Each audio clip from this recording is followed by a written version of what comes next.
Le recensement, c'est une opération très importante pour un pays, pour n'importe quel pays, si bien que dans certains pays, c'est une obligation. C'est-à-dire que c'est une obligation et à défaut donc d'être recensé, les autorités peuvent vous interpeller. Pourquoi c'est une obligation? Parce que le recensement, ça permet de connaître combien il y a d'individus qui vivent sur le territoire.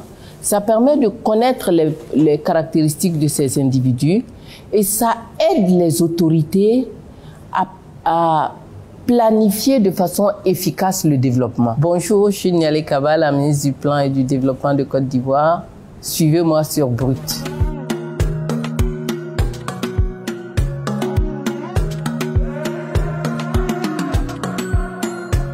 On compte tout le monde. Il est évident que si on construit dans un quartier un château d'eau, les étrangers et les Ivoiriens vont aller chercher l'eau à partir de ce château. Donc, on a besoin de dénombrer tout le monde pour pouvoir bien dimensionner les équipements collectifs. Lorsqu'on construit une maternelle dans un quartier, tout le monde y a ses enfants, que ce soit les étrangers ou les nationaux. C'est pour ça qu'il est important, extrêmement important, que tout le monde se fasse recenser. Vous savez que ça s'appelle le recensement général de la population et de l'habitat. Ça ne concerne pas que la population, ça concerne également les conditions de vie de la population.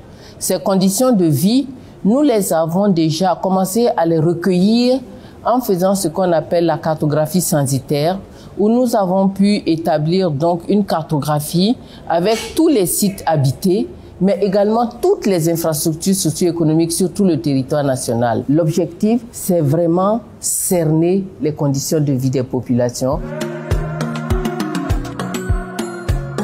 Ça aide les autorités à investir de façon efficace dans les infrastructures. Vous comprenez que si vous avez besoin d'une maternelle pour 100 visites mensuelles, si vous en faites une pour 1000, c'est du gaspillage. Si vous en faites une pour 50, ben, il va y avoir un déficit, les gens vont se plaindre, on attend trop, il n'y a pas suffisamment d'infrastructures, il n'y a pas suffisamment de lits pour accueillir les malades.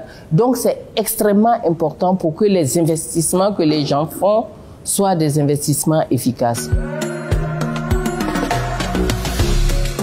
Il va commencer simultanément le 8 novembre dans toutes les villes de Côte d'Ivoire et nous avons formé des agents recenseurs qui seront répartis sur toutes les villes de Côte d'Ivoire.